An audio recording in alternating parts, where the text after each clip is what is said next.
চতুর্থ শ্রেণীর বাংলাদেশ ও বিশ্ব পরিচয়। তো আজকে আমরা সমাধান করব পৃষ্ঠা নাম্বার 48। তো এটা চতুর্থ শ্রেণীর বাংলাদেশ ও বিশ্ব পরিচয়। আজকে আমরা 48 পৃষ্ঠা সমাধান করব। তো আগের ভিডিওতে 47 পর্যন্ত সমাধান দেখিয়েছি, ভিডিওটি দেখে নিও আগেরটা। তো পরবর্তীতে হচ্ছে অধ্যায় 7-এর ভিডিও দেখার জন্য অবশ্যই সাবস্ক্রাইব মাই চ্যানেল। তো চলো আমরা ভিডিওটি শুরু করি। তো দেখো এখানে আমাদের টিক চিহ্ন আছে, তো এটা সমাধান করবো এবং বলে রাখি চ্যানেলটি সাবস্ক্রাইব করে দিতে, কারণ চ্যানেলটি সাবস্ক্রাইব করলে আমি ভিডিও আপলোড করলে অটোমেটিক তোমাদের ফোনে ভিডিওগুলো ইউটিউবে পৌঁছে যাবে।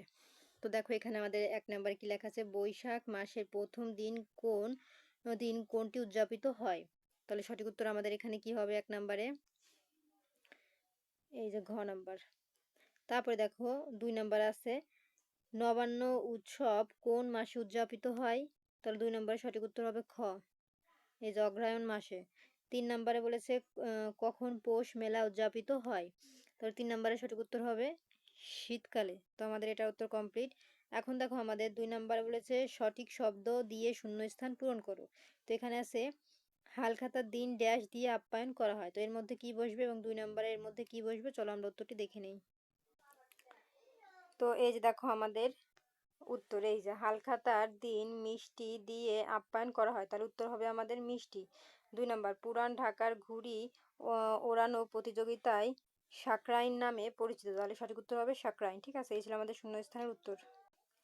তো দেখো আমাদের এই 1 নাম্বার এবং 2 নাম্বার শূন্যস্থানে কি বসবে আমি তোমাদের দেখিয়ে দিয়েছি। এখন চলে যাব আমরা 3 নাম্বারে। দেখো 3 নাম্বারে আমাদের এখানে কি লেখা আছে, সত্য হলে তার পাশে দন্তের স ও মিথ্যা হলে তার পাশে মি লেখো। তো এখানে আমাদের 1 থেকে 3 নাম্বার আছে, নববর্ষ উপলক্ষে পৌষ মেলা আয়োজিত হয়। এটা কি সত্য? সত্য হলে আমরা এখানে দন্তের স লিখবো, আর যদি মিথ্যা হয় তাহলে ময়রস্যি লিখবো। ঠিক আছে, তো চলো আমরা 1 থেকে 3টি প্রশ্নের উত্তর দেখে নিই। তো এই যে দেখো আমাদের 1 থেকে 3টি প্রশ্ন, এই যে দেখো 1 2 3 এবং দেখবে এটা সত্য নাকি মিথ্যা। এই যে দেখো আমাদের 1 নাম্বার, নববর্ষ উপলক্ষে পৌষ মেলা আয়োজিত হয়, এটা কিন্তু মিথ্যা হবে। ঠিক আছে, তাই ময়রস্যি দেওয়া।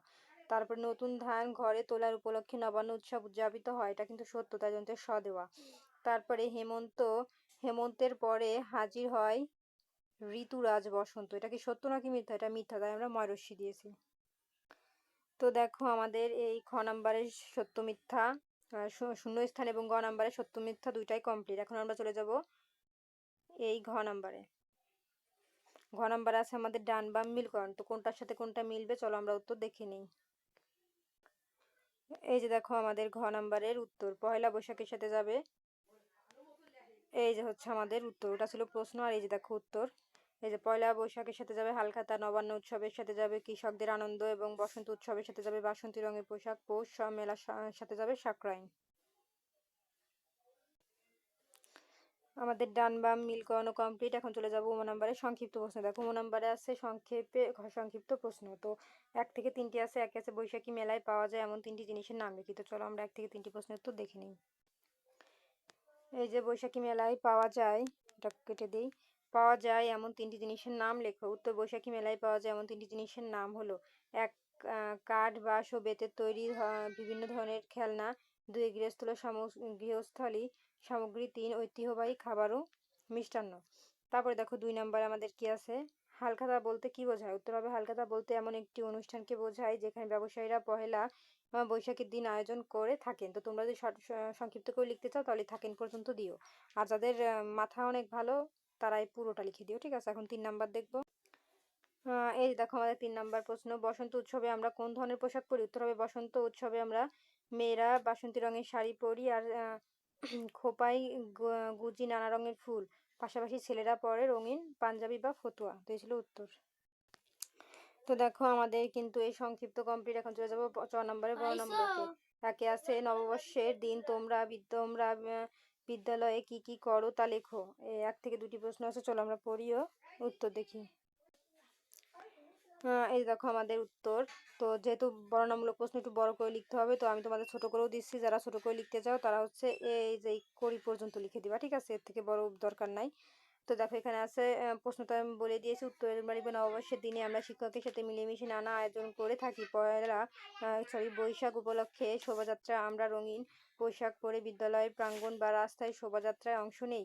হাতে নানান পোস্টার, মুখোশ, ব্যানার ইত্যাদি বহন করি।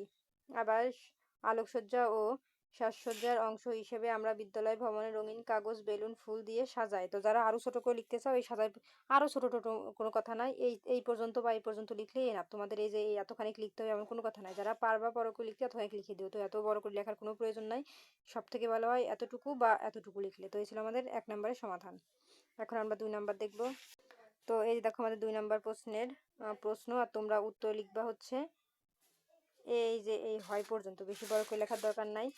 তোমার পছন্দের যে কোনো একটি চিয়ারত উৎসবের বৈশিষ্ট্য বর্ণনা করো।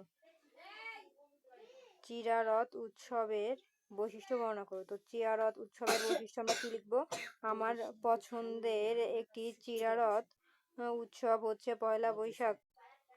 বৈশাখ মাসের প্রথম দিন অর্থাৎ পয়লা বৈশাখ বাংলা নববর্ষ উদযাপিত হয়। ঢাকার রমনা বন্টন মূলসমূহ সারা দেশে বর্ষবরণ অনুষ্ঠানে আয়োজন করা হয়।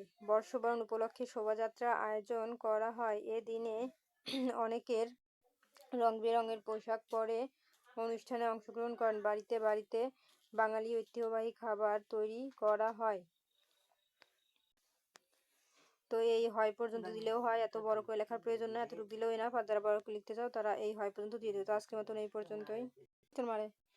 তো এই ছিল আমাদের 6 নম্বরের 1 আর 2 এর প্রশ্নের সমাধান। তো পরবর্তীতে অধ্যায় 7 ভিডিও দেখার জন্য অবশ্যই সাবস্ক্রাইব মাই চ্যানেল।